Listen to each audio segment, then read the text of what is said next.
Buenos días para todos, bienvenidos. Muchas gracias por acompañarnos el día de hoy. El día de hoy nos convoca el lanzamiento del quinto libro, o quinto tomo de la colección de los libros Gridale del Centro de Pensamiento Global de la Universidad Cooperativa de Colombia.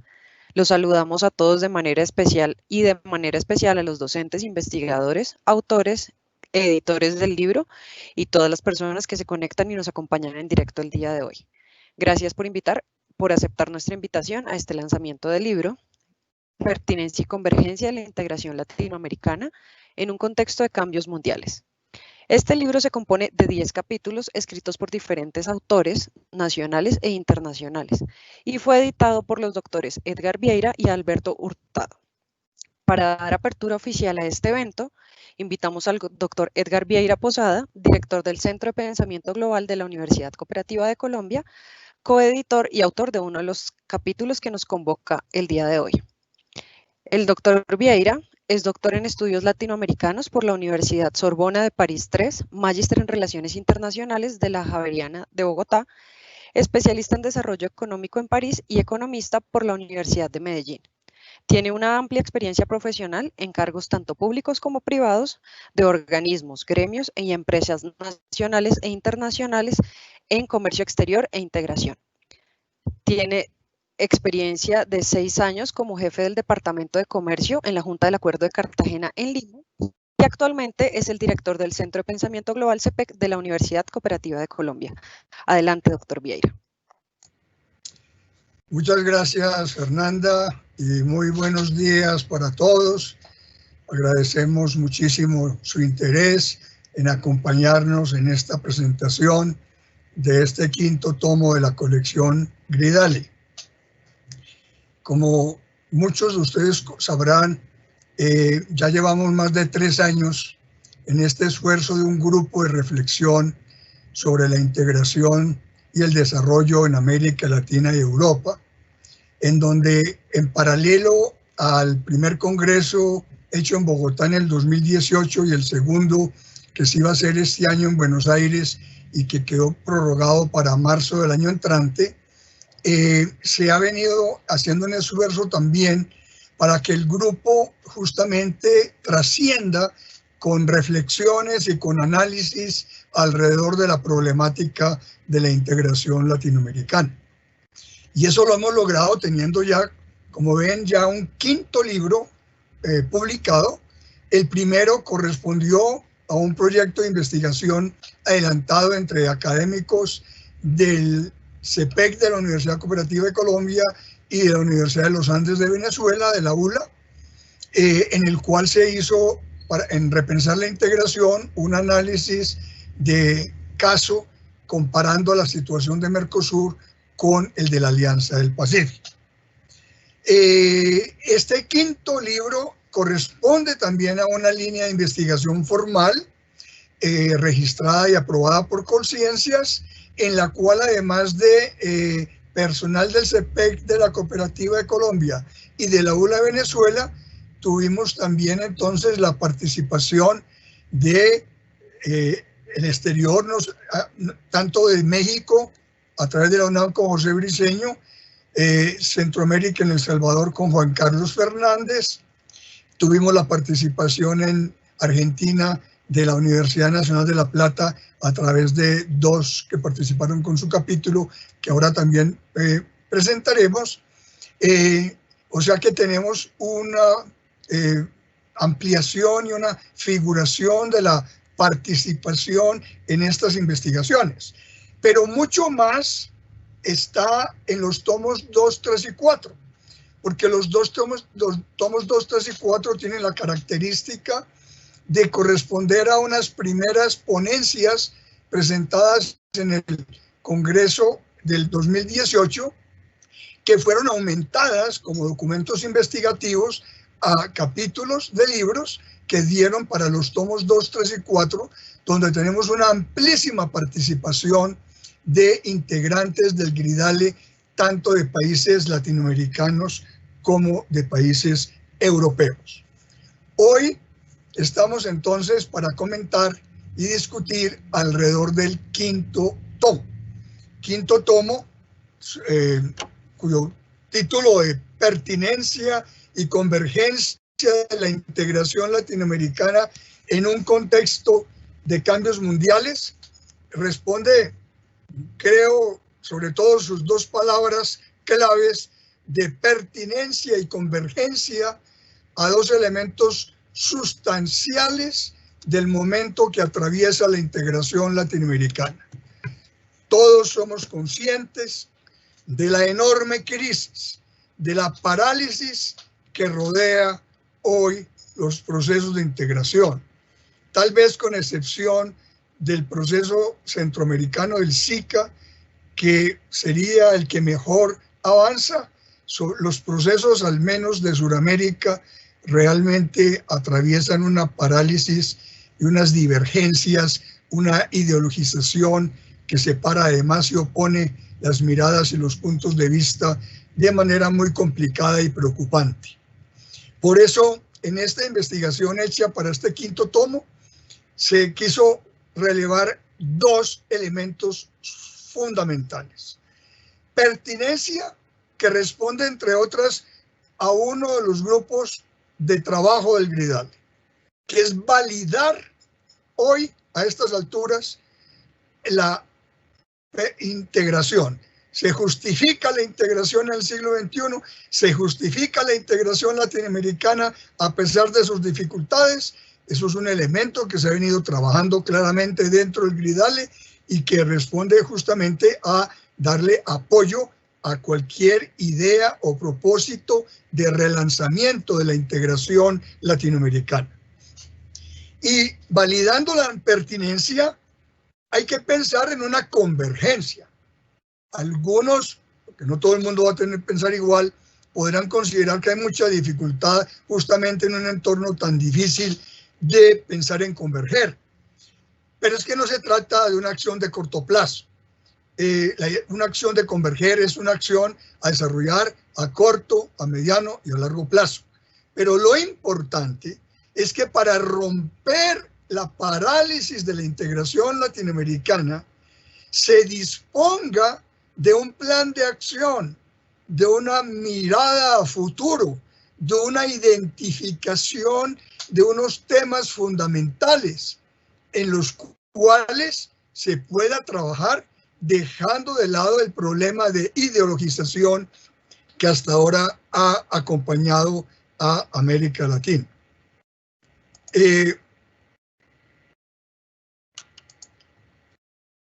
Yo quiero compartirles pantalla para mostrarles entonces, viendo aquí la carátula del libro de pertinencia y convergencia de la integración latinoamericana en un contexto de cambios mundiales, en el cual Alberto Hurtado y yo somos los editores, pues rápidamente darles una idea de sus contenidos.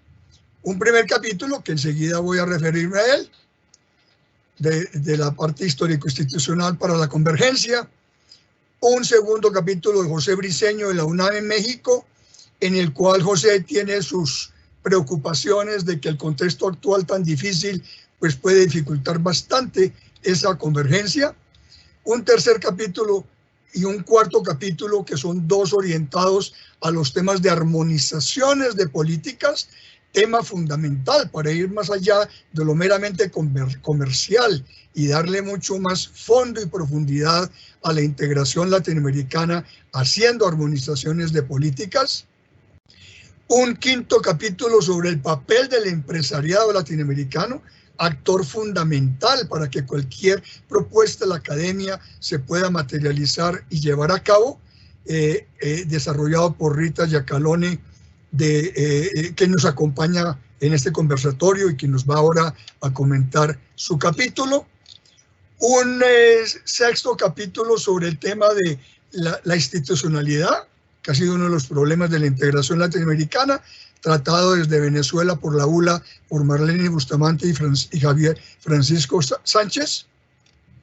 Un séptimo capítulo sobre otro tema que ya hoy tomó una fuerza enorme y se convirtió en una problemática esencial para los países y para el futuro de la integración, que es todo el manejo de las políticas migratorias, en donde aquí la idea es de que justamente desde la integración se busquen ya soluciones consensuadas y colectivas a ese problema migratorio, que también entonces Fernanda Caballero, que lo hizo con Claudia Patricia, va a tener la presentación de una de ellas a continuación.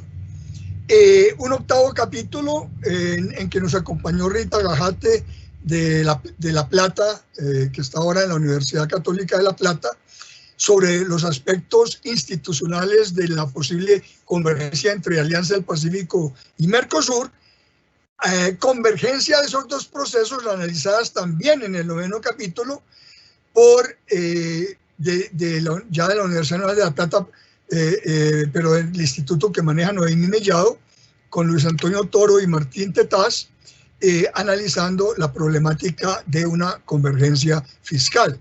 Y cierra el libro un 10º capítulo para la realidad centroamericana, cómo Centroamérica también puede enfrentar en acciones de convergencia o de dificultades de divergencia para lograr este propósito como área que maneja su propio proceso de integración, y que será comentado también en este conversatorio de parte de Juan Carlos Fernández de El Salvador. Con base en esto,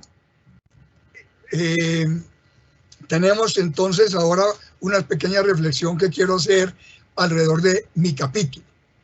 En mi capítulo arranco con una pequeña reverencia a la temática institucional, a la temática histórica antes de la institucional, en la medida que es bueno al relanzar la integración latinoamericana tener en cuenta que América Latina, desde que buscó ser naciones independientes, surgiera la independencia, estuvo como primera variable de gran importancia la integración. No sé si no puede recordar en la historia, y ahí se hace una breve remembranza, desde la época de la colonia, lo que nos impactó la colonización ibérica, que nos dio una fisonomía propia, un momento preindependencia con actores como un Francisco Miranda, todo lo que va a aportar entonces en su momento ya pues el libertador Simón Bolívar, acompañado de Egaña, de San Martín, de Morazán en Centroamérica, de Artigas, de O'Higgins, en fin. Es por toda Latinoamérica que en el momento mismo de la independencia la integración se ve como una variable necesaria para pensar precisamente en el desarrollo latinoamericano en grupo consensuado, pero lamentablemente, como sigue siendo a la fecha, América Latina ha estado caracterizada por los intereses individualistas, por el caudillismo, por el fraccionamiento. No se logró integración. Centroamérica ensayó 15 años y no funcionó. El resto de países, esquemas como una Gran Colombia, no funcionó, y no vimos sino en el siglo XIX la división y el fraccionamiento. Habrá que esperar casi a mediados del siglo XX para que primero algunos humanistas como un Leopoldo Sea, un Manuel Ugarte o un José Vasconcelos planteen la importancia de lo cultural y de la identidad latinoamericana, pero los problemas de integración, como todos sabemos, pues tampoco son de hoy. Ya llevamos 60 años, es desde la década de los 50 que, acompañando a Europa, América Latina se lanza a hacer la integración, y eso es lo que allí brevemente pues es descrito, cómo se da esa evolución, cómo se intenta también desde el principio pensar en un cuerpo institucional mayor, más grande, más amplio, que nos integra a todos. Por eso al principio no hubo sino el fraccionamiento entre Centroamérica y lo que fue México o Suramérica con ALALC. No se pudo con ALALC. Se reemplaza con el intento de ALADI 20 años después. Ahí está la ALADI cumpliendo 40 años y sigue absolutamente paralizada y sin que haya un sentido de trabajo grupal latinoamericanista. O sea que este fraccionamiento se ha mantenido, y por eso la integración ha venido tratando de ser hecha por simples procesos subregionales. La Comunidad Andina, el CARICOM, el Mercado Común Centroamericano, acompañado del SICA, la Alianza del Pacífico, Mercosur, que fueron los dos últimos en conformarse. Y a esto se le han sumado toda clase de intentos, que muchos inclusive hablan de ellos como responsables de la integración, pero que en mi concepto no son responsables de la integración. Una CELAC no es responsable de la integración, es responsable de hacer una coordinación política latinoamericana, de mediar en conflictos, de servirnos de inserción al mundo, pero la CELAC no tiene la responsabilidad de la integración. La fracasada UNASUR, por diferencias ideológicas, se orientó más a otras problemáticas de paz, seguridad, defensa, infraestructura. Sí abordó algunos temas sociales como la salud de manera importante, pero no abordó para nada compromisos formales de lo que la integración en otros procesos venía haciendo. O sea, todo el horizonte ha sido un fraccionamiento total. Recuerdo brevemente en el capítulo cómo inclusive en la parte conceptual, frente a momentos históricos donde al principio el modelo de regionalismo cerrado y luego el modelo abierto de los 90s, al menos en general agrupó al conjunto de América Latina, ingresamos al siglo XXI en un fraccionamiento total por divisiones ideológicas, porque el regionalismo por liberal va a ser adelantado por un grupo mayoritario de países en la primera década, pero otros van a seguir insistiendo en una inserción global. Y en la década que acaba de terminar, en la segunda, lo que vivimos es otra vez una división general con un equilibrio más o menos de lado y lado entre quienes insisten todavía en desarrollos endógenos neoproteccionistas y quienes insisten en un trabajo insertándonos en una economía mundial. Esta ideologización que divide y frena América Latina es entonces la base para, en la última parte del capítulo, entrar a discutir posibles temas a trabajar. ¿Cómo hacer entonces converger una integración que es pertinente? ¿Cómo esa convergencia debe ir? Por un lado, tomando del siglo XX, finalizando lo que fue la fase comercial, haciendo la convergencia de todos esos esquemas de liberación de mercados de manera de cada proceso en un solo proceso latinoamericano, y así Latinoamérica cerraría la fase de comercio, para dedicarnos mucho más a fases de mercado común, armonizando políticas, armonizando factores productivos y generando condiciones para un mercado común latinoamericano, que es una etapa ya de mayor prolongación y de mayor futuro, pero acompañado de toda una propuesta de temas en lo político, en lo social, en lo institucional. En lo político y en lo social, porque hay que recuperar entonces realmente gobernabilidad, gobernanza, actores políticos que discutan y tengan en cuenta la integración, compromisos de los partidos políticos, institucionalidad de esos parlamentos regionales, de si van a servir para algo o no. En fin, hay todo un esquema político que es esencial para discutir una agenda a futuro. Acompañada en lo social con un momento de crisis tremenda. No solamente veníamos en una crisis social muy grave de resultados de inequidad antes de la pandemia, sino que la pandemia ha contribuido y nos va a dejar una América Latina todavía más con mayores problemas en la distribución del ingreso, con mayor pobreza, con mayor inequidad, por lo cual hay una responsabilidad enorme de que en vez de seguir con una serie de acciones solas, aisladas de cada país, América Latina, los países, los gobiernos, tengan en cuenta la integración como una herramienta fundamental y eficaz para, discutiendo convergencia, trabajar una serie de ideas centrales que deben permitir salir y superar los efectos negativos de la pandemia. En el capítulo se analizan en detalle temas a armonizar en lo político y en lo económico, temas a armonizar en una integración social y política. Se toca también el tema institucional, el grave problema del intergubernamentalismo hiperpresidencialista, es culpable también del estancamiento de la integración latinoamericana. Así no se pueda todavía pasar a una supranacionalidad efectiva, por lo menos ejecutiva, con unos planes mínimos de realización, de mayor contacto y de mayor consenso entre los gobiernos alrededor de esa agenda. Por eso proponemos entonces la discusión y con eso cerramos el capítulo, donde enumeramos unas acciones en el corto plazo, en el mediano plazo y en el largo plazo, que le dé una hoja de ruta a la integración latinoamericana.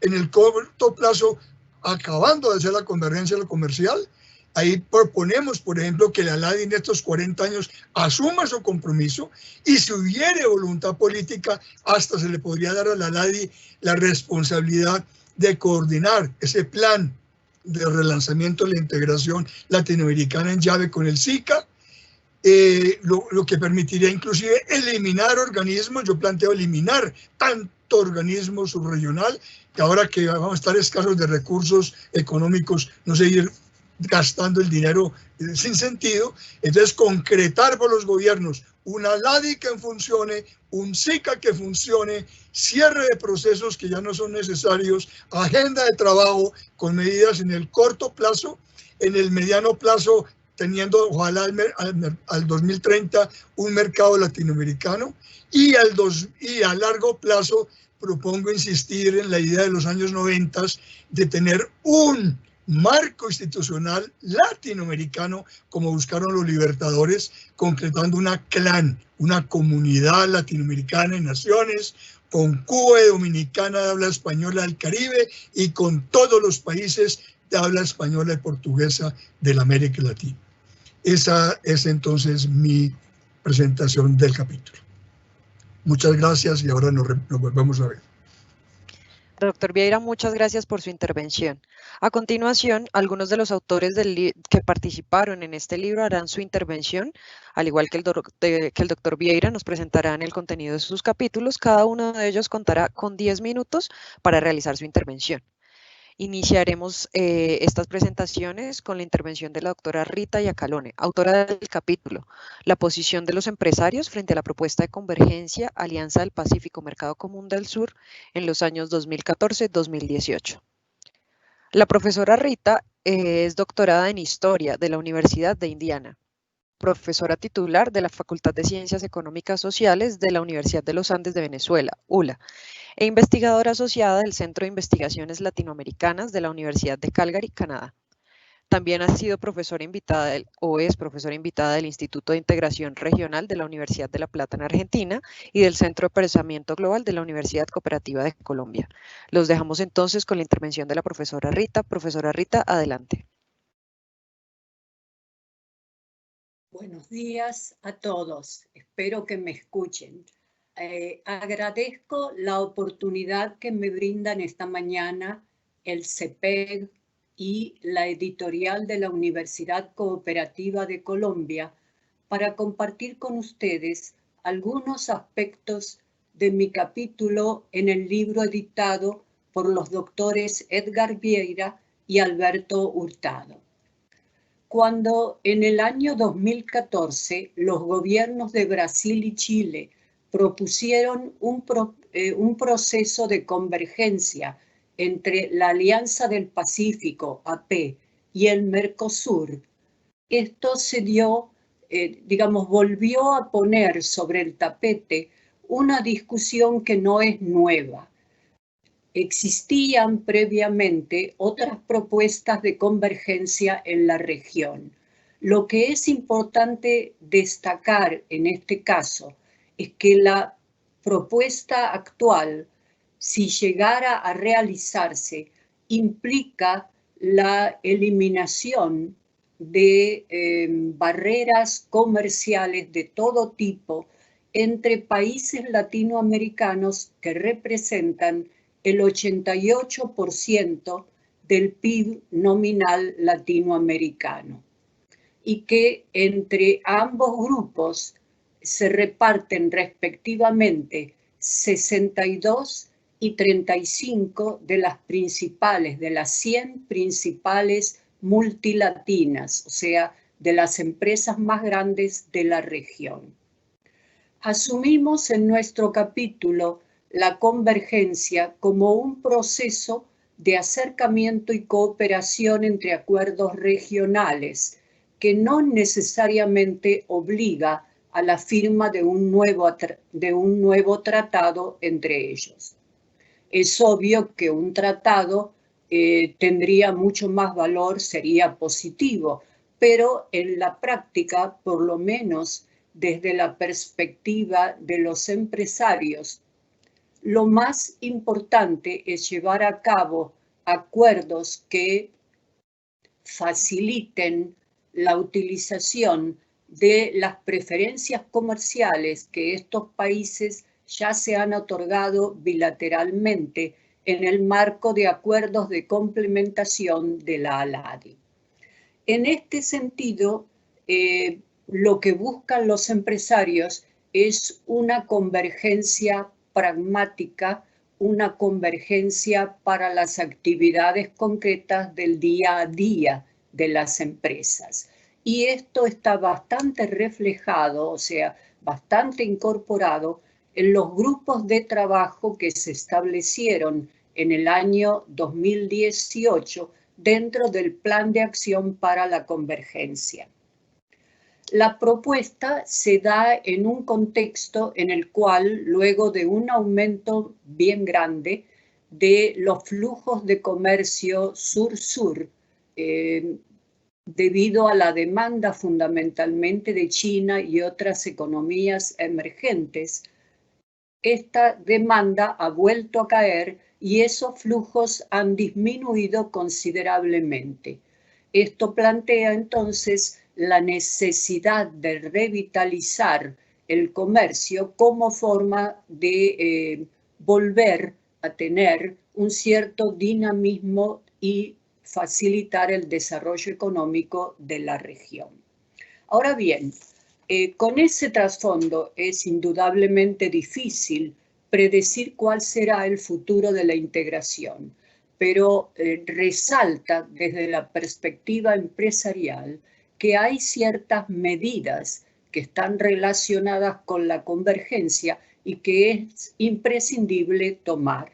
Entre ellas, la primera sería revalorizar los aspectos económicos de la integración. La segunda, incorporar temas no estrictamente arancelarios, como servicios, comercio electrónico, etc. Y el tercero, o el tercer tipo de medidas, establecer algo así como un común mínimo denominador de concertación con respecto a normas y regulaciones del comercio.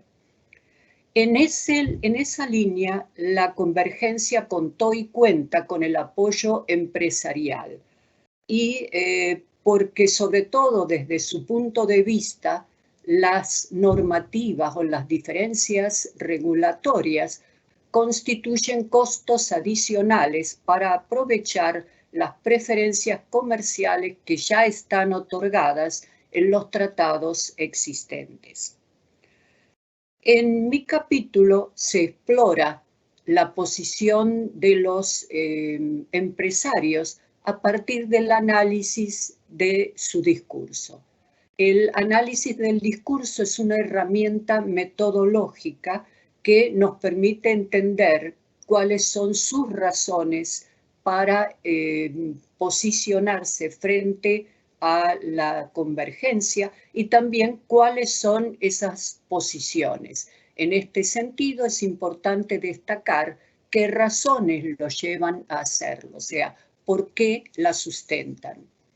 Este tipo de análisis tiene valor por tres tipos de razones. Desde el punto de vista teórico, permite validar si la participación de actores no estatales vuelven más eficientes a los tratados, o más efectivos, en este caso, a los tratados firmados. Desde el punto de vista metodológico, permite identificar cuáles son las razones para apoyarlo y, en forma práctica, también permite predecir si se llegara a alcanzar la convergencia, ella sería apoyada o no efectivamente, o sea, si entraría a ser implementada por los empresarios.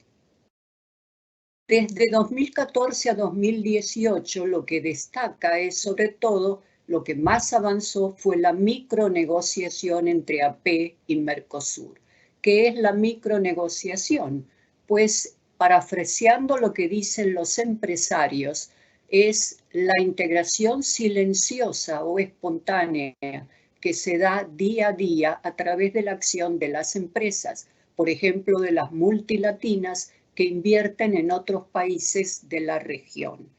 Esta integración espontánea, sin embargo, tarde o temprano necesita de la presencia gubernamental, sobre todo para traducir en normativas nuevas la armonización de las diferencias previas.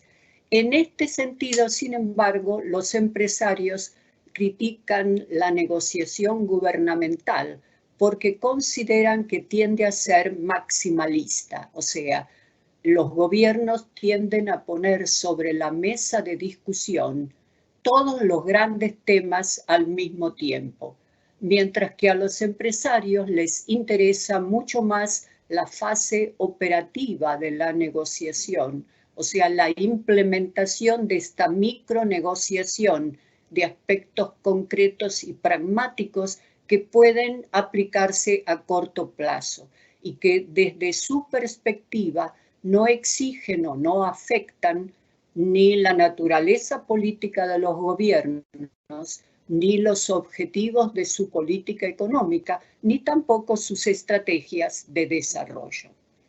En este sentido, y para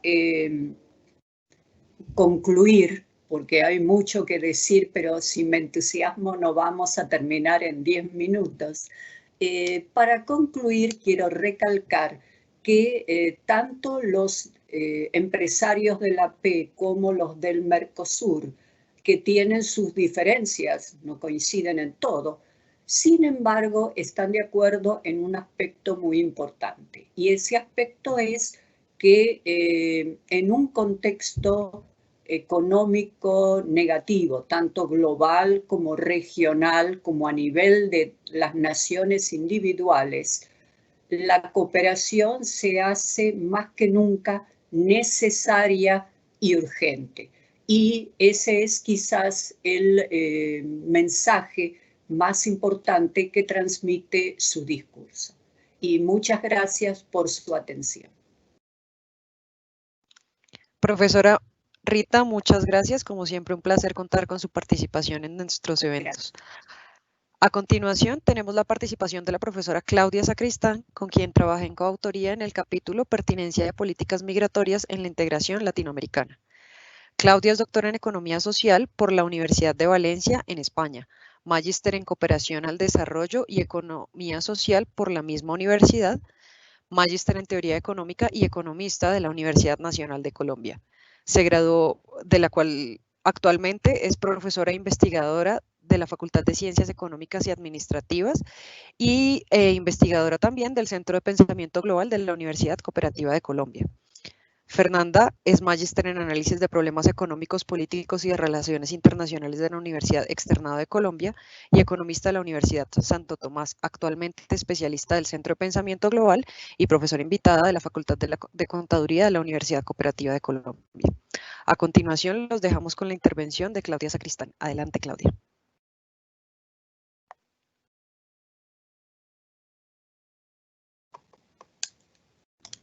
Hola, ¿me escuchan? Sí, ok. Sí, señora, ya te estamos escuchando. Buenos días para todos. Para mí es un placer estar compartiendo con mis colegas del CEPEC y de otras universidades del continente la presentación de este libro y con ustedes los que nos están viendo. Como planteaba la profesora Fernanda y yo desarrollamos el capítulo número 7 de este libro, titulado Pertinencia de las políticas migratorias en la integración latinoamericana. Este capítulo surgió de avisorar el proceso migratorio venezolano que se viene dando por la región en lo corrido, digamos la parte más fuerte en lo corrido de los últimos 6 años. Consideramos pertinente analizar cómo la región está manejando estos grandes flujos migratorios a través de diferentes acuerdos de integración vigentes en América Latina. Nosotras trabajamos tres acuerdos, como fue el Mercosur, CAN y Alianza Pacífico. Esto bajo un escenario político en el que la región permite prever un debilitamiento de los acuerdos regionales con enfoque de derechos humanos.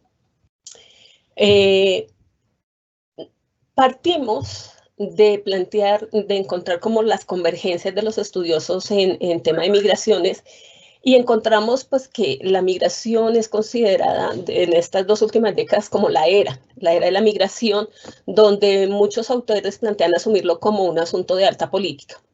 La Organización Internacional de las Migraciones aplaudió la inclusión de cuatro objetivos precisamente por el aporte positivo que hace en el tema de desarrollo sostenible. Además, también hay coincidencia en considerar las migraciones como un elemento importante del desarrollo, tanto para los países emisores como para los países receptores. Y otro elemento importante que se encontró es que es fundamental analizar ese proceso migratorio y su gobernanza, sus políticas, las políticas migratorias. Entonces, en términos generales, cuando empezamos a revisar esta literatura, encontramos pues que la movilidad de bienes y capitales ha tenido unas ventajas significativas en el sentido de plantear un desarrollo regulatorio formal muy fuerte, tema que no se ha trabajado de la misma manera en el tema migratorio. En lo corrido de estas 2 décadas, ¿cierto?, los estados han sido bastante reticentes a pactar normas migratorias vinculantes debido a que mantienen una postura todavía en el terreno de mantener la soberanía, ¿no? El tema se ha tratado a través de acuerdos de cooperación internacional, el planteamiento de leyes blandas, pues por acuerdos de cooperación, pero también por las invitaciones a diálogo que ha realizado las Naciones Unidas. Nosotros trabajamos este capítulo a través de 3 ítems. Uno, donde planteamos la evolución y evaluación de los flujos migratorios que ha tenido la región a partir de los acuerdos de integración, donde miramos también un panorama de la integración subregional de las políticas migratorias. Encontrábamos que los flujos migratorios en América Latina, pues de ese 100% de flujos migratorios, el 75% va hacia Estados Unidos, pero el 25% tiene una tendencia creciente a hacer una movilidad a nivel intrarregional en los países de América Latina y el Caribe. Y esto puede deberse en algunas razones precisamente a las dinámicas de los procesos de integración regional, como la CAN y el Mercosur. Los fuertes desplazamientos de inmigrantes por la región suponen un desafío importante para las instituciones y los gobiernos que gestionan y que deben dar respuesta a los requerimientos de los refugiados y los migrantes. Sin embargo, pues los estados han mostrado como su incapacidad para hacer dichos requerimientos, han tenido dificultad para enfrentar los problemas migratorios de manera conjunta a través de los acuerdos y lo han hecho de manera unilateral. Sobre el panorama de la integración subregional en las políticas migratorias, nosotros encontramos que las políticas migratorias por la región no han sido ampliamente exploradas en los países de la región objeto de estudio y que es necesario que se le dé importancia a estas políticas que son cada vez más relevantes. En el ámbito regional se ha planteado que desde inicios de la década de los 90 los migrantes internacionales en América Latina han tenido un tratamiento institucional a través de espacios de integración regional y de procesos consultivos que son más informales. De igual forma, muestra alternativas de política en las cuales su rasgo característico es la corresponsabilidad y el consenso entre países de origen y de destino. También otra cosa es que se ha avanzado en la región en la apertura de diálogo y búsqueda de consenso sobre cómo trabajar el tema, pero se ha mantenido el recelo en mantener temas de soberanía. Sin embargo, el giro político hacia la derecha que está experimentando la región está imponiendo una una cultura más securitista que tiende a controlar los flujos migratorios. Bien. En el siguiente apartado nosotros hablábamos del problema de los flujos, digamos que encontramos precisamente en los flujos venezolanos, en el flujo masivo de migración venezolana, pues el objetivo de este trabajo, y veíamos que pues el flujo venezolano se ha dado por más de 2 décadas, pero donde lo preocupante ha sido el movimiento masivo que se dio en los últimos 5 años debido a la escasez de alimentos, de medicinas, de inseguridad personal y jurídica, así como de hiperinflación que se dio en el año 2017. El movimiento migratorio venezolano por la región ha transparentado las diferencias en los procesos de regulación sin razones aparentes, en la medida en que países como el Mercosur, tanto plenos como asociados, y así como la CAN, cuentan con un marco normativo subregional que supone una aplicación homogénea o tendiente o que converja a la homogeneidad por parte de los países receptores firmantes de dicho acuerdo.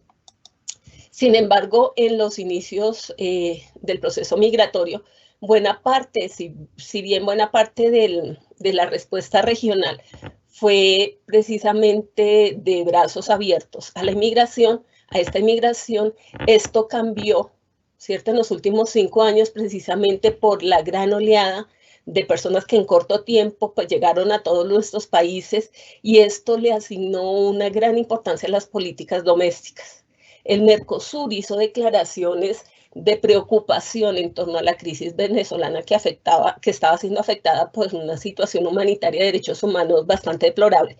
Sin embargo, el Mercosur, como proceso de integración, no trabajó de manera armonizada, dado que la respuesta al éxodo ha sido más a través de políticas territoriales, domésticas, por decirlo de alguna manera.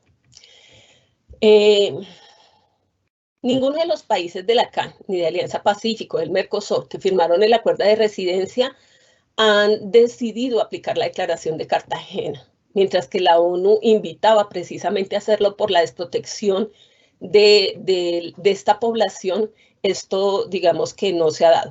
La respuesta de los países, tanto del Mercosur, que firmaron el acuerdo de Mercosur o de la CAN, lo que hicieron fue asumir de diferentes maneras afrontar el reto migratorio, mientras que lo que se esperaba era la utilización del acuerdo de residencia del Mercosur o la operativización de la regulación establecida por la UNASUR a través de la residencia de la Unión de Naciones Suramericanas, o también asumir la solicitud de la ONU de otorgar la categoría de refugiados a través de la implementación de la Declaración de Cartagena. Bueno, esto se puede deber a a varios elementos: el desarrollo socioeconómico, la cultura de las instituciones, mecanismos de gobernabilidad, el tema del presidencialismo y ciertos liderazgos ayudan a explicar precisamente pues, qué es lo que ha fallado, ¿cierto?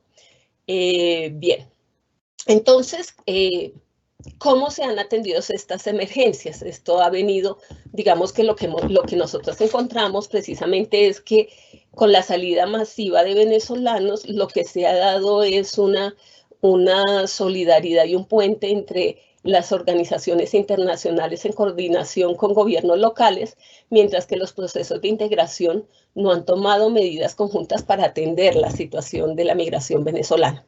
A partir del panorama presentado del manejo de la inmigración venezolana por la subregión y la mínima instrumentalización de los acuerdos en este proceso, es preciso realizar algunas consideraciones por las cuales nosotras consideramos que es pertinente aplicar políticas migratorias en los acuerdos de integración.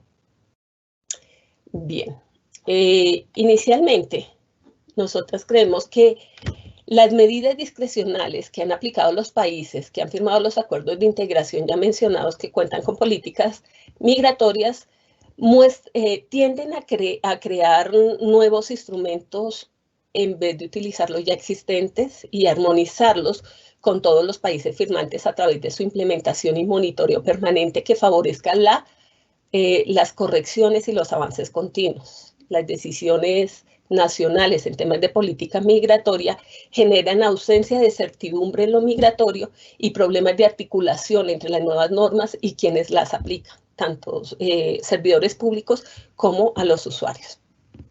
Una constante durante la crisis ha sido la ausencia de declaraciones subregionales con directrices claras para los países asociados y países partes, con lo cual se muestra la debilidad institucional.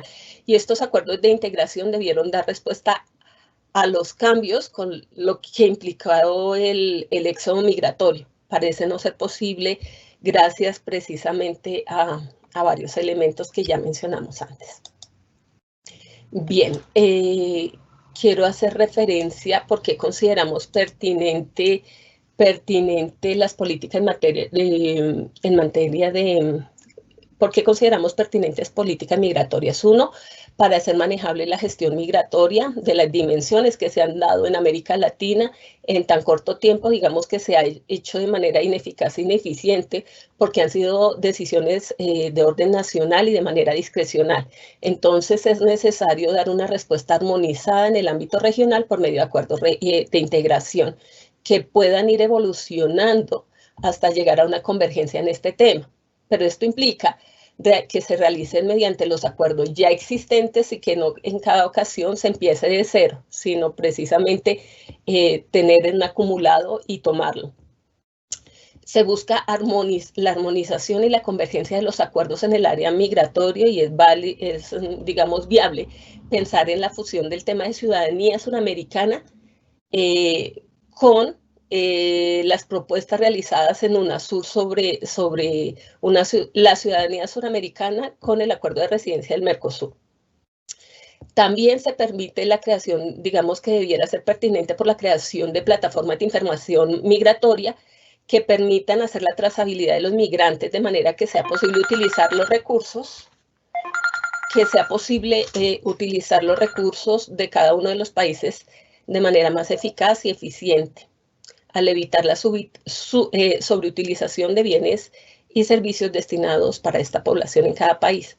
Y con la existencia de acuerdos migratorios vinculantes en los acuerdos regionales sobre movilidad, es necesaria la existencia de un órgano suprarregional que vigile el cumplimiento de los compromisos adquiridos.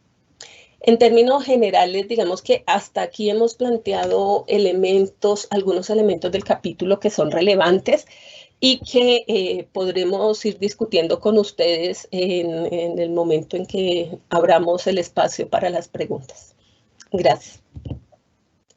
Gracias, Claudia.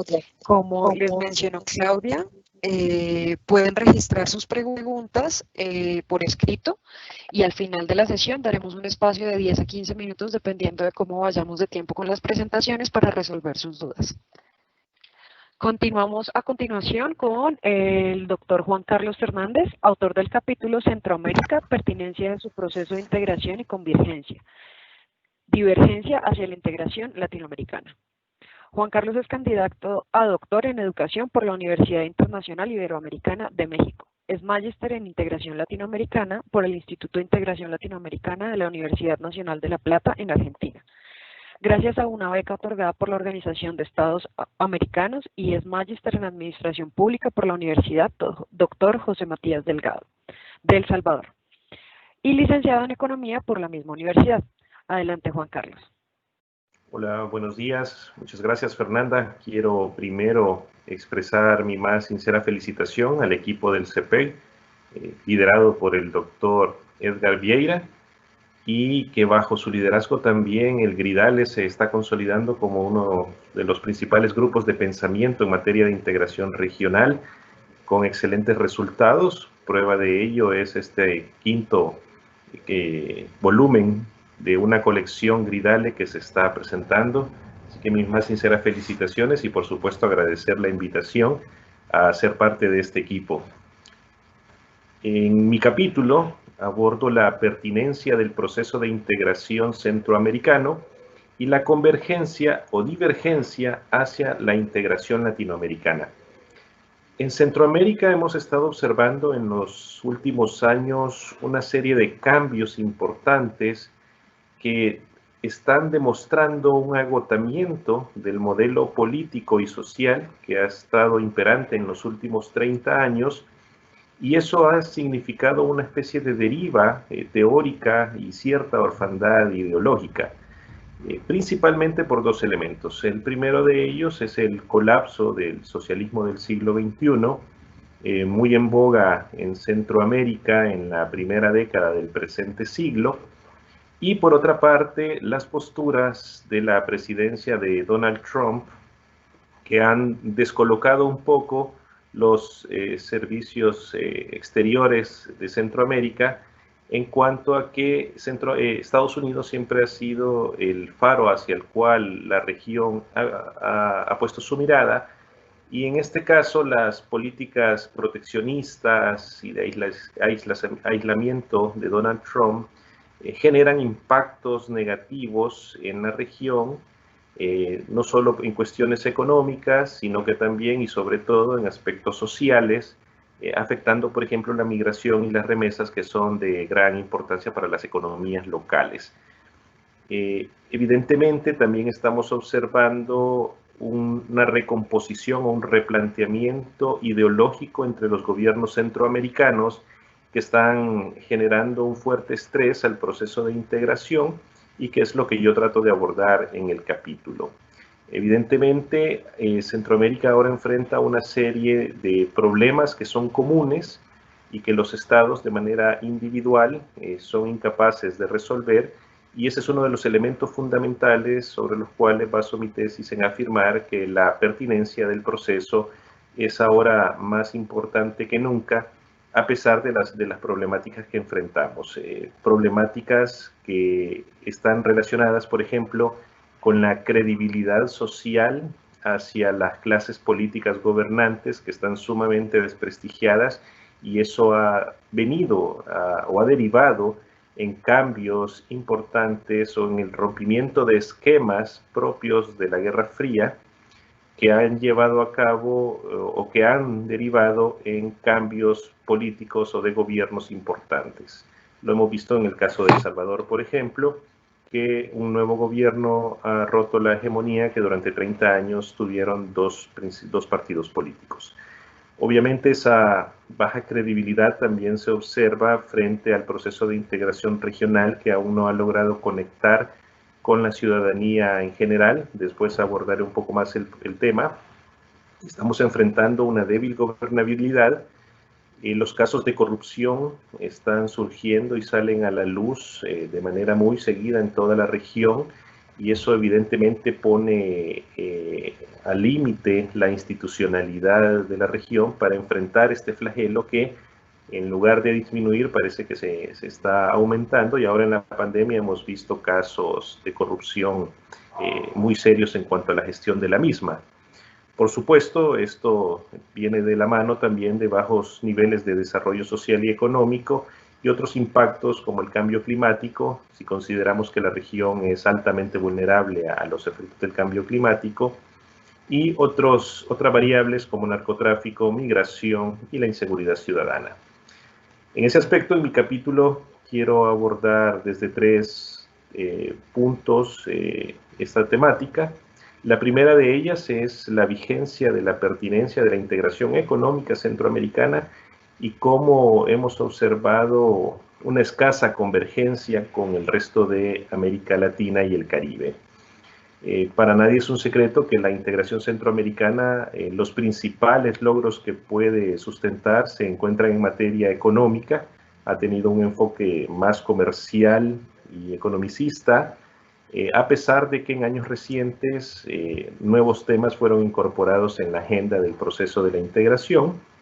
Sin embargo, insisto, el tema económico sigue siendo predominante, y en efecto, como lo apuntaba al inicio el profesor Vieira, el SICA es un proceso de integración que en América Latina y el Caribe puede decirse de los más dinámicos, lo que no implica que tiene serias dificultades, serias limitaciones, y esas limitaciones vienen dadas un poco por la estructura sobre la cual está diseñado el proceso, en cuanto a que el SICA tiene pocas o o nulas capacidades de ejecución y tiene serias deficiencias en la distribución de sus responsabilidades y competencias, y eso aqueja todo el sistema, ¿no? Eso viene a dificultar que las políticas o acuerdos que se tomen en el seno del SICA puedan derivar en una ejecución efectiva, ya que la misma depende de los estados nacionales.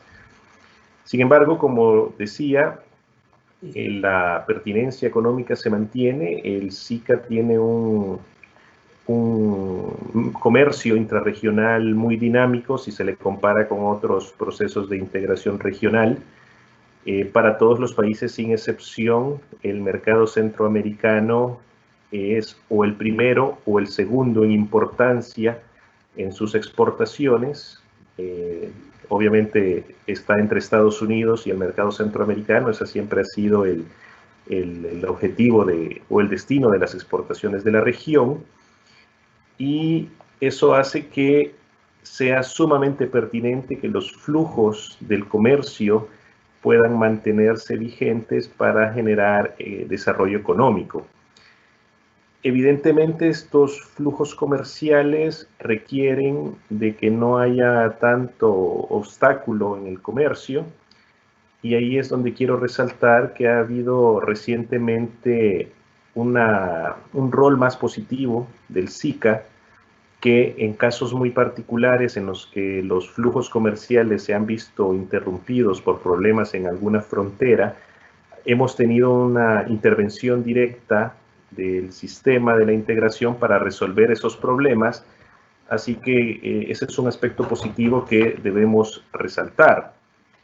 Evidentemente, como ya les decía, toda esta dinámica comercial siempre ha tenido dos focos, Estados Unidos y el resto de Centroamérica, y es precisamente en esas estrategias de inserción comercial donde observamos las mayores divergencias o falta de convergencia con otros procesos de integración latinoamericano.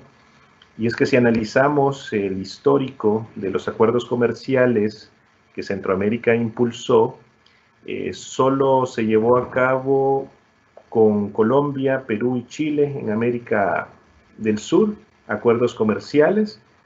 Costa Rica lo hizo con la CARICOM y paremos de contar. El resto de acuerdos siempre fue hacia otros mercados, Estados Unidos, la Unión Europea y algunas naciones del Oriente Próximo.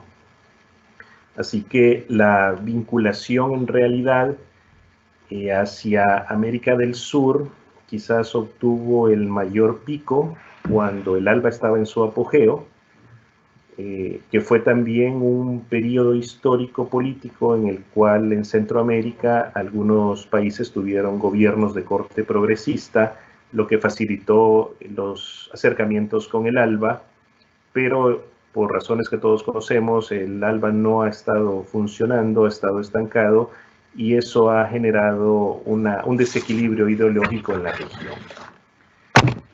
Obviamente la pertinencia del proceso de integración en Centroamérica y la eficiencia del mismo pasa por una necesaria reforma administrativa al SICA.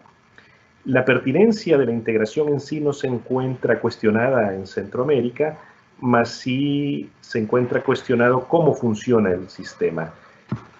Una pequeña anécdota del desconocimiento que tiene la población con respecto al SICA, me gustaría comentárselas, y es que hace unas pocas horas, Vinicio Cerezo, que es el secretario general del SICA, publicó un tuit felicitando a los gobiernos de El Salvador y Costa Rica por el inicio de un proceso que a la postre nos llevará a establecer un ferry que conecte puertos de ambos países.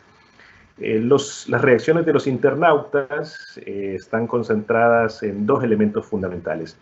El primero, en alegrarse por este tipo de iniciativas centroamericanas que impulsarán comercio inicialmente y después turismo. Y la segunda reacción solía estar en forma de pregunta. ¿Quién es Vinicio Cerezo? Nadie sabía quién es Vinicio Cerezo. Algunos lo recordaron que había sido presidente de Guatemala, que en efecto así fue, pero ninguno de ellos mencionó que se trataba del secretario general del SICA, ni mucho menos.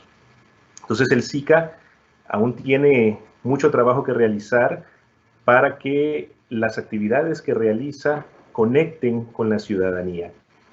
Otro elemento fundamental que viene en detrimento de la imagen que se pueda tener sobre la integración centroamericana es precisamente cómo funcionan sus dos únicas instituciones con algunos indicios de supranacionalidad, que son el Parlamento Centroamericano, el Parlacen y la Corte Centroamericana de Justicia. En concreto, el Parlamento Centroamericano suele estar muy desprestigiado, sobre todo porque los expresidentes y vicepresidentes de los países suscritos al Parlamento, una vez finalizan su periodo, pasan automáticamente a ser diputados del Parlamento, lo que le garantiza 5 años adicionales de fuero y por lo tanto no pueden ser juzgados por alguna anomalía durante su gestión. Así que es un alto o un importante reto que tiene el sistema en cuanto a erradicar esas malas prácticas, considero, en sus instituciones. Evidentemente hay otro reto importante y es que el financiamiento del SICA es insuficiente. Los aportes que hacen los países centroamericanos no cubre o llega a cubrir muy poco el funcionamiento corriente de la institución, así que es muy dependiente de fondos de organismos internacionales. Por lo tanto, los proyectos que suelen generarse a partir del SICA dependen de ese financiamiento y, como les mencionaba previamente, el SICA ha demostrado ser muy eficiente en la elaboración de políticas centroamericanas en algunos temas muy puntuales, por ejemplo, en logística y transporte, para brindar un ejemplo, o en seguridad. Más sin embargo, la ejecución de esas políticas o estrategias sigue estando sujeta a la voluntad de los estados.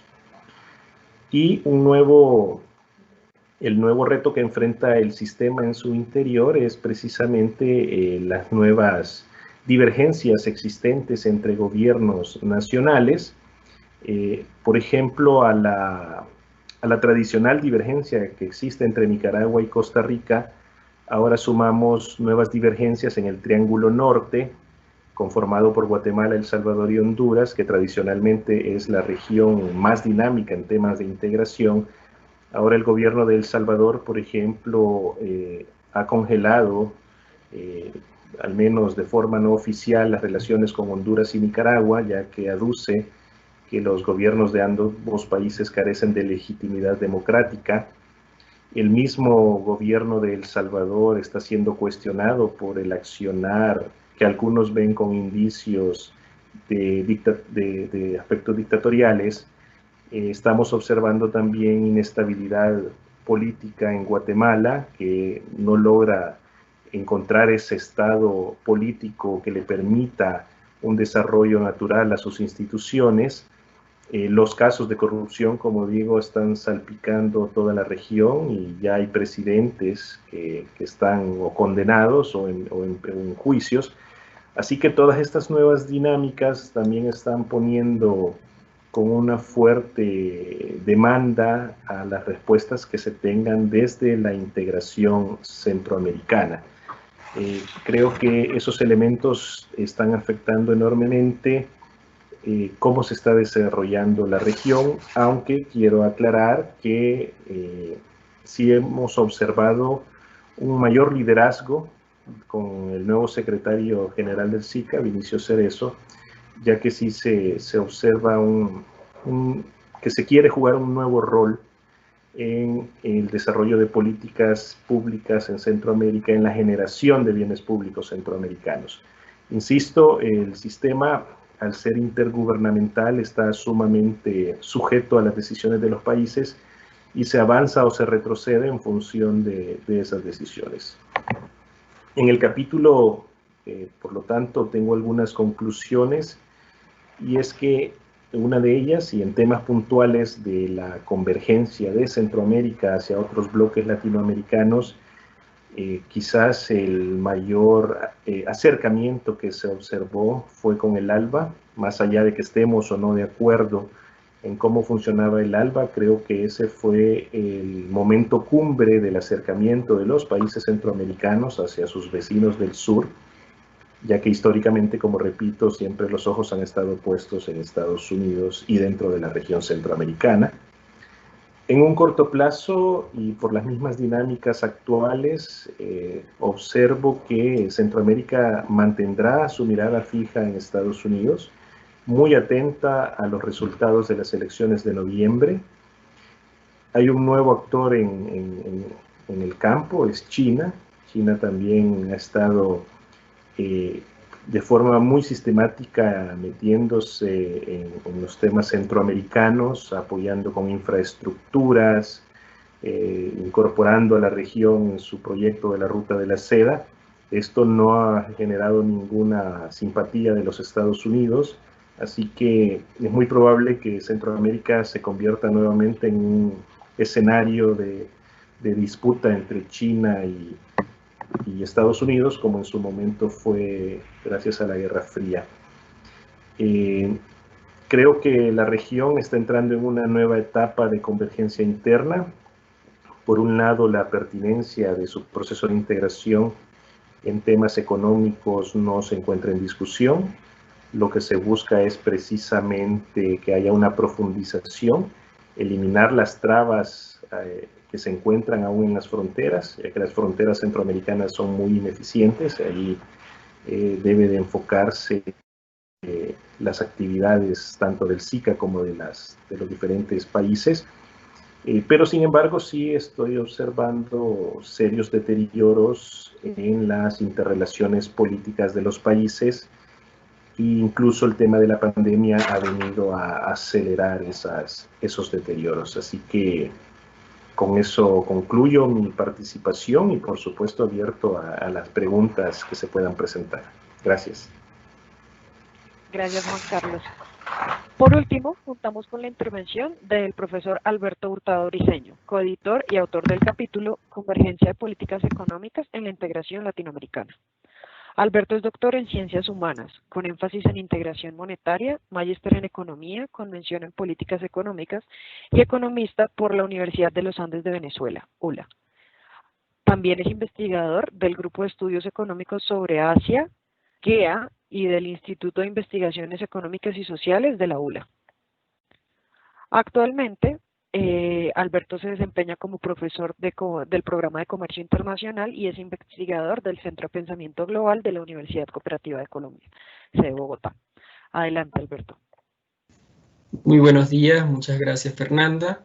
Aprovecho estos primeros minutos de mi intervención para extender mi agradecimiento y mi felicitación a todos los autores de capítulo en el libro que hoy estamos presentando por su trabajo, su esfuerzo y su ahínco por llevar a cabo esta investigación que terminó en un producto de indiscutible valor a la literatura de la integración económica latinoamericana. De igual forma, agradezco el trabajo tesonero de la editorial UCC en la persona de Daniel Urquiolo y todo su grupo y los equipos de gestión editorial, diagramación y diseño que permitieron precisamente llevar una relación armoniosa entre editores, autores de capítulos y la editorial para lograr un trabajo tan estilizado como el que hoy estamos presentando. Sí, a mí me correspondió dentro del libro contribuir con el capítulo de Convergencia de Políticas Económicas en la Integración Latinoamericana. Es resultado de la investigación que llevamos a cabo dentro del CEPET, de nuestro último proyecto de investigación financiado por la Universidad Cooperativa de Colombia, que se desarrolló precisamente desde el objetivo, mejor dicho, de la conceptualización de la convergencia económica como la capacidad en conjunto de países para avanzar hacia la integración macroeconómica común, iguales estructuras productivas y similares niveles de vida. Desde esa perspectiva, entonces fue posible plantearnos como objetivo en la investigación para el capítulo analizar la convergencia de políticas económicas en la integración latinoamericana. Para ello, identificamos en primer lugar todos los avances que en materia de convergencia económica, de políticas macroeconómicas, se han logrado en el sistema de la integración centroamericana, en el Mercado Común del Sur y en la Alianza del Pacífico. Reconocimos los resultados obtenidos por cada proceso de integración en su esfuerzo por lograr la convergencia de políticas económicas. Y por último, analizamos la pertinencia teórico-práctica de políticas macroeconómicas comunes en la integración latinoamericana. Del análisis realizado de esa forma, concluimos que la región latinoamericana no evidenció esfuerzos cooperativos. Identificamos además falta de coordinación e inconsistencia temporal en el caso de los países que conforman el sistema de integración centroamericana y el Mercosur, y en la Alianza del Pacífico evidenciamos falta de compromisos regionales en materia de coordinación de políticas económicas. Eso en cuanto al capítulo. Con respecto al libro, este libro que hoy estamos lanzando es una obra orientada a plantear la pertinencia y la convergencia de la integración en América Latina. Por sí misma despierta reacciones encontradas, porque hay quienes están a favor de la pertinencia y quienes están a favor de la convergencia de los procesos de integración de América Latina. Es precisamente allí la importancia de esta publicación, porque el libro expone diversos argumentos a favor de la necesaria pertinencia y de la recomendable convergencia de la integración en América Latina, entendiendo la pertinencia en el sentido de la eficiencia, la viabilidad, la realización, el impacto y los resultados de un proyecto. Y convergencia, entendida esta como la confluencia o la concurrencia que es resultado de actos o acciones de converger. Para todos ustedes que nos están escuchando y viendo a través de esta plataforma web, muchas gracias por su sincero interés en la integración económica latinoamericana, y a partir de ahora quedamos a su disposición para preguntas y respuestas. Adelante, Fernanda. Gracias, Alberto. Como lo mencionaba el profesor Alberto, a continuación vamos a tener un espacio de preguntas. Pueden irlas registrando en la casillita donde está el signo de interrogación. Tenemos algunas. Voy a proceder a leer la primera pregunta. Dice: buenos días, soy Carlos Julio Restrepo de la sede de Medellín y me gustaría saber si consideran que la creación de un espacio común de tipo académico para América Latina y el Caribe que facilite la estandarización de la educación superior para el reconocimiento de títulos y competencias podría contribuir o por lo menos ser piloto para otro tipo de integraciones como las que se proponen en el libro. Sobre esto tengo un comentario, ya les doy la palabra. En el caso puntual de la Alianza Pacífico, sí se está llevando ya a cabo un programa piloto como un laboratorio observatorio avanzado, sobre todo en temas de ingenierías. No sé quién nos quiera acompañar o apoyar con una respuesta sobre esta línea. Alberto, por favor. Siempre cualquier avance que se pueda lograr para tratar de manera conjunta los temas álgidos de la región es importante y es beneficioso. ¿Por qué?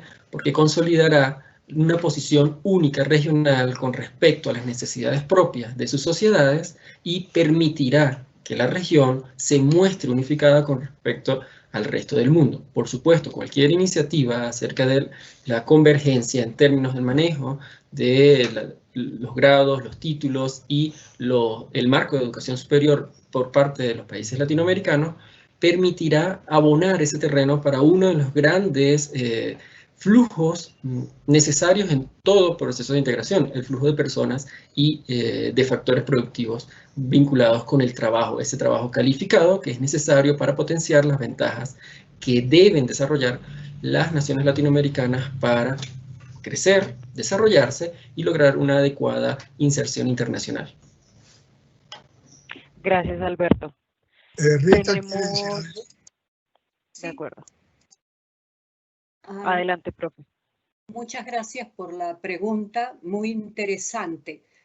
Quiero señalar que actualmente todos los acuerdos de integración, no sé acerca de SICA, ahí quizás Juan Carlos pueda ayudarnos, pero los acuerdos de integración sudamericanos como Mercosur, la Comunidad Andina y hasta la AP, tienen reconocimiento de títulos de educación superior, pero con una limitante muy grande. Solamente reconocen títulos de educación superior para llevar a cabo estudios de nivel más alto en sus respectivos países.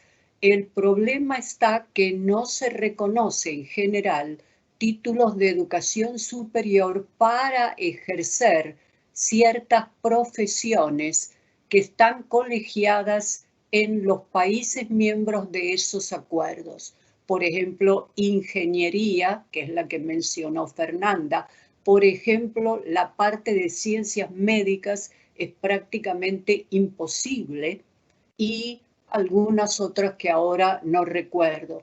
O sea, el mayor problema que plantea el reconocimiento de títulos de educación superior a nivel regional es el problema interno que tiene cada uno de los países para, digamos, que los gobiernos convenzan a sus colegios profesionales de aceptar estándares que existen en otros países. Ha habido esfuerzos como el del Parlamento andino, el Parlamento latinoamericano y algunos otros que han dado declaraciones en este sentido, pero que no tienen fuerza operativa, porque en última instancia se trata de que cada uno de esos gobiernos negocie internamente en el tablero 1 de la negociación de 2 niveles con sus colegios profesionales el reconocimiento de títulos. Gracias. Yo simplemente agregaría un detalle para mostrar la falta de continuidad en lo institucional, y es que los países habían creado el Convenio Andrés Bello, que va mucho más allá de lo andino. Al Convenio Andrés Bello llegaron a estar vinculados 13 países, inclusive hasta del Caribe, encargado precisamente con los ministerios de educación de todos los países participantes de trabajar temas culturales y educativos. Fueron varios los estudios, las publicaciones, los manuales, los foros que realizó ese convenio. No le dieron continuidad. Colombia, que inclusive era país sede, lo descuidó y lo abandonó y se fue a Panamá y perdió realmente figuración porque no hay continuidad en ese manejo comunitario de la integración.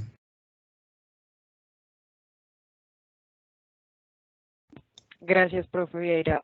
También agregaría que actualmente también hay un programa de convergencia entre mecanismos, porque dentro de los mecanismos como Mercosur o incluso la misma alianza, sus países miembros tienen cierta facilidad para realizar esa movilidad laboral y que sus títulos se reconozcan con facilidad, exceptuando los programas que mencionaba la profesora Rita, medicina, derecho y algunas ingenierías.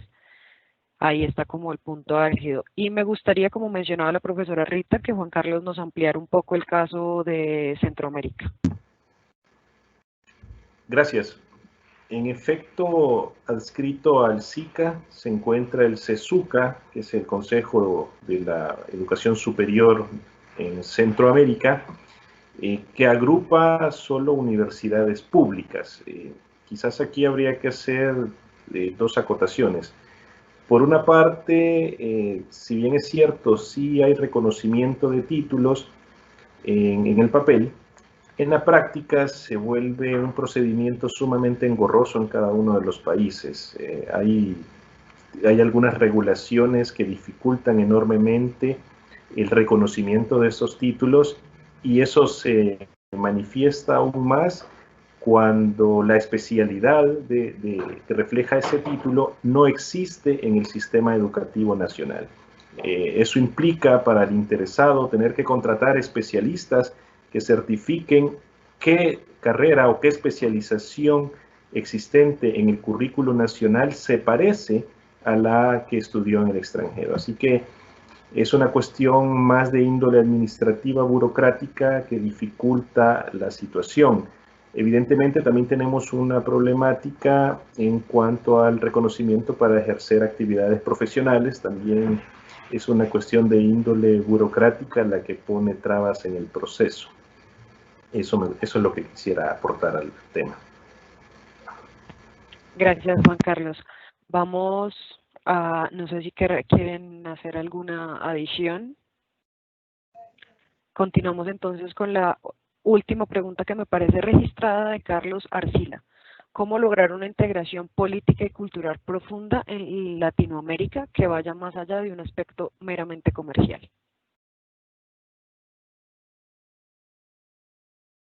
Eso ha estado planteado a nivel de cada proceso. Lo que necesitamos es que América Latina defina en ese plan de acción a futuro un trabajo político no marginal.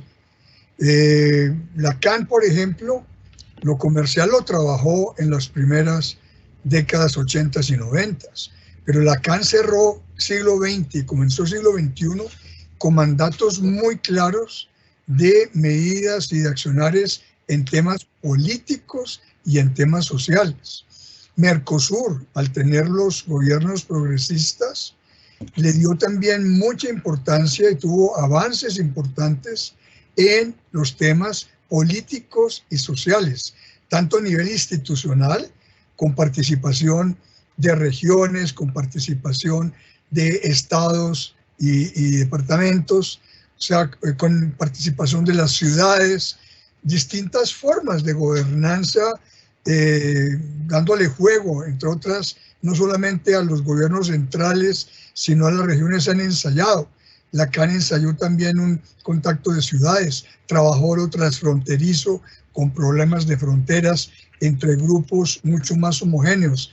O sea, ha habido algunos intentos, pero sin continuidad, aislados, y por eso insistimos nosotros en que América Latina, en esta crisis que atraviesan los procesos, la manera sería tratar de definir nuevamente en una mirada comunitaria para América Latina, un plan de acción de diferentes etapas. Los colegas, ¿quién quiere participar? Si me permiten. Por favor, Juan Carlos. Gracias. En el caso centroamericano, sí ya apuntaba que el eje fundamental ha sido el económico comercial, y es donde se apuntan los principales avances de la integración regional. Más sin embargo, sí se están abordando otra serie de temáticas que son de relevancia para Centroamérica.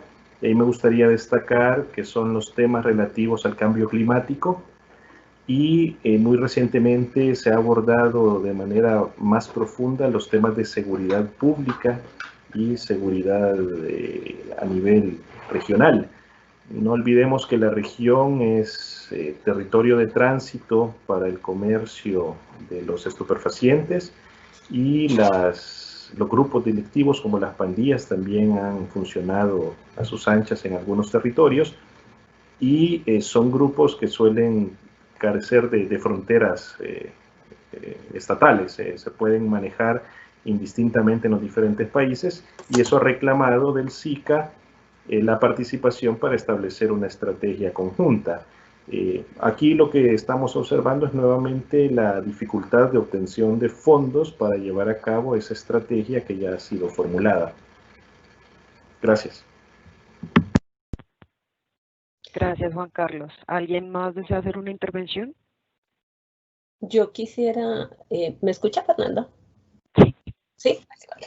Yo quisiera, en torno a la pregunta, establecer la importancia y la pertinencia precisamente de no crear nuevos instrumentos jurídicos. Creo que habría que hacer revisiones sobre lo que ya se ha escrito en los diferentes acuerdos que hemos mencionado, CAN, Mercosur, Alianza Pacífico, SICA, y a partir de ellos armonizar e ir monitoreando permanentemente lo escrito, no solamente como planteaban los colegas anteriormente. Efectivamente lo que tiene que ver con el comercio ha funcionado bastante bien. Sin embargo, en el área cultural, en el área de las migraciones, vemos permanentemente la necesidad de precisamente de la convergencia regional, de la gobernanza migratoria, de la gobernanza regional y global, y considero pertinente que entremos a trabajar sobre lo que ya está, ¿sí? Porque vemos que cada circunstancia nos trae nuevos instrumentos, nuevos protocolos, pero no encontramos procesos de armonización entre los países firmantes de los acuerdos. Y eso podría ser entonces ahora el primer paso para seguir avanzando. es lo que quería mencionar. Gracias, Yo Claudia. simplemente agregaría que todo forma parte de una integración multidimensional.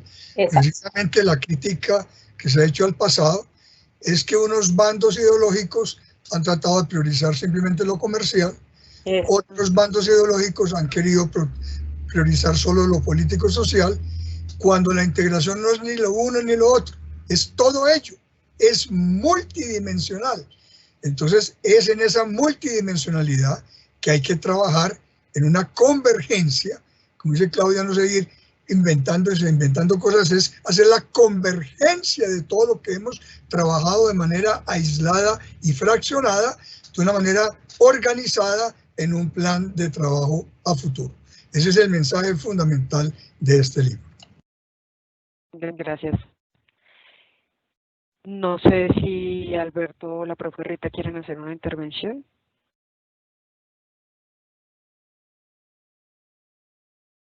De acuerdo, no tenemos más preguntas. Adelante, profe.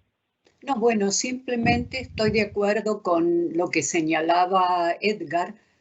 Todos los aspectos son importantes, pero también quiero recalcar que a nivel, digamos, del día a día de la gente, si la integración no da un beneficio concreto que se sienta en términos de empleo, en términos de productos más baratos para el consumidor, de circulación de gente, etcétera, tiene poco asidero. En ese sentido, quiero decir que lo político se afinca sobre logros económicos, en última instancia, logros económicos y sociales dentro de la integración. No, hacer una integración política, crear algún tipo de estructuras supranacionales sin un sustento económico que produzca beneficios y que la sociedad acepte y comparta, no tiene mucho sentido. En eso creo que la experiencia actual de la Unión Europea, que era el paradigma de la integración regional y que ahora se ve afectada por el descontento social con respecto a que no le sirvió de paraguas la unión o la integración frente al desbarajuste que creó digamos, la crisis global y que llevó inclusive a la salida del Reino Unido dentro de la Unión. En ese sentido, quiero decir, lo comercial y lo económico es la base. Puedo estar de acuerdo con que se necesita que haya una integración política y cultural totalmente educativa, totalmente de acuerdo, pero sin base económica no va a tener sustentación a mediano y largo plazo. Y muchas gracias, aprovecho ya para despedirme de todos. Gracias.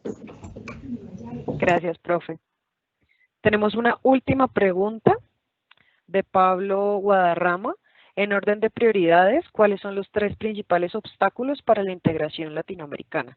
No sé si esta ronda la queremos iniciar por el profe Alberto, que creo que tenía un comentario adicional de la pregunta anterior.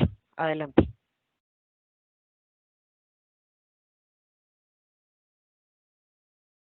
Perfecto, muchas gracias, Fernanda. Sí, estoy totalmente de acuerdo con lo que los profesores han aseverado. Es necesario avanzar, demostrar más pragmatismo y menos esfuerzo por regular, por normar, por establecer marcos jurídicos para nuestros procesos de integración, y dentro de ese pragmatismo, por supuesto que entran todas las aristas en las cuales se ve afectado el día a día de las comunidades latinoamericanas, porque a fin de cuentas la cultura y la política, la economía, lo comercial, termina afectando el desenvolvimiento de los ciudadanos de esta región.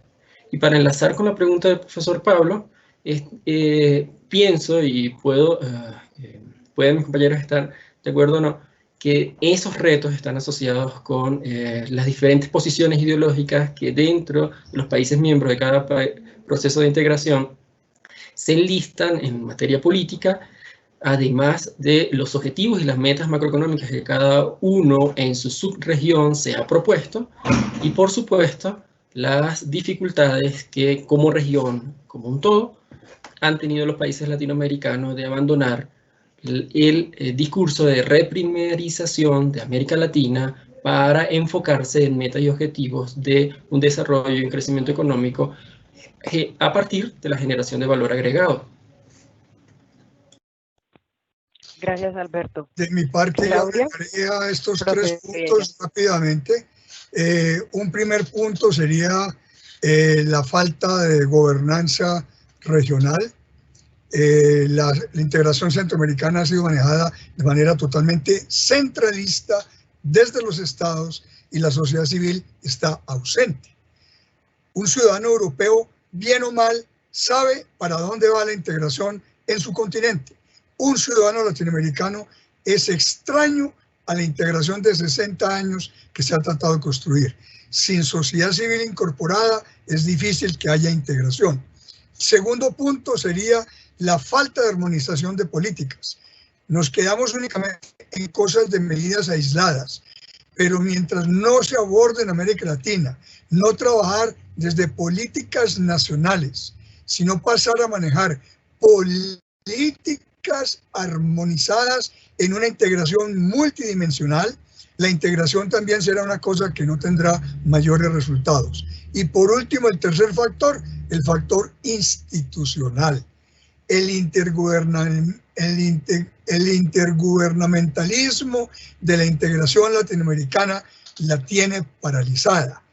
Cada presidente, cada caudillo de turno tiene la verdad revelada. Así nunca va a salir adelante la integración latinoamericana, partiendo de la concepción errada de que es que se viola o se perjudica la soberanía nacional, cuando lo que se busca es que si hay voluntad política en integrarse, al poner en común unos objetivos, es una soberanía compartida. No es que se pierda la soberanía, sino que se pasa a construir todo de manera compartida. Pero el egoísmo del caudillismo latinoamericano ha bloqueado totalmente ese trabajo de consenso. Gracias, profe. La profe Rita o Claudia, ¿quieren hacer su última intervención? Yo una última intervención. Estoy de acuerdo con lo planteado con el profesor Vieira en el sentido de que lo ideológico juega un papel muy importante aquí. El tema de no ceder, tema de soberanía, está perjudicando muchísimo los procesos. Y otro elemento, la falta de armonización institucional y la falta en los procesos de integración de que existan órganos que supervisan lo acordado. Eso considero que son elementos relevantes a tener en cuenta. Gracias, Claudia. ¿Profe Rita? Un momentito. Bueno, yo ya me había despedido, pero ya que me vuelven a llamar, creo que las preguntas han sido muy interesantes. No sé si podría señalar tan solo 3 obstáculos, porque son muchos. Pero creo que de todas formas, a través de la propuesta de convergencia y de los esfuerzos que se están realizando en estos últimos años, aunque obviamente afectados por la polarización política en los gobiernos y en las naciones latinoamericanas, más el COVID, más los problemas de la gran recesión global que estamos viviendo, creo que a pesar de todo eso hay un margen bastante grande de interés en mantener no solo la integración per se, sino de hacer que ésta se vuelva operativa, de que ésta funcione. Y creo que lo importante es también recordar un poco la posición de los actores productivos. No preocuparse, o quizás este no es el momento para poner todos los temas grandes sobre la mesa y tratar de resolverlos, y es quizás un momento como para darle un respiro a los temas grandes y ocuparnos de los pequeños, de los que necesitamos ya, de los que son imprescindibles y de los que son más operativos. Y en ese sentido, no sé si decir que soy optimista, pero relativamente considero que hay opciones para la integración y que si está en este momento afectada por problemas que la debilitan, pues quizás mañana sea mejor el día. Como quien dice, pues aprovechemos ahora para desencillar hasta que aclare. Vendrán tiempos mejores. Y ahora sí, muchas gracias y me despido. Gracias, profe Rita, por habernos acompañado el día de hoy. Muchas gracias a ustedes por asistir, por acompañarnos en este momento. A los autores, a los editores, un agradecimiento especial a la editorial de la Universidad Cooperativa y al Centro de Pensamiento Global, que han realizado un excelente trabajo consolidando no solo esta, sino las otras dos colecciones del libros Acontecer Mundial y Pensamiento Global. Nos despedimos y esperamos que nos sigan acompañando en nuestros futuros eventos. Gracias a todos y un feliz día.